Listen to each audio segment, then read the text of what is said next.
The border crisis is growing. The Biden administration is struggling with it. However, they are celebrating the $1.9 trillion COVID relief bill that passed. Pelosi did a little jig, danced a little dance there when she banged the gavel excitedly. Yet yesterday, the border czar, Roberta Jackson, admitted that the migrant surge is due to open border policies. Here is the Biden border czar, Roberta Jacobson.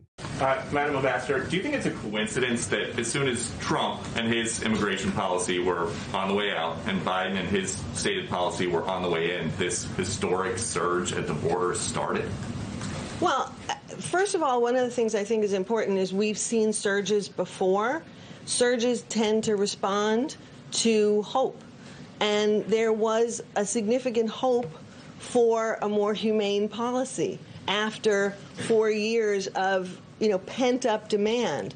So I don't know whether I would call that a coincidence, but I certainly think that the idea that a more humane policy would be in place may have driven people to make that decision. But perhaps more importantly, it definitely drove smugglers to express disinformation, to spread disinformation about what was now possible.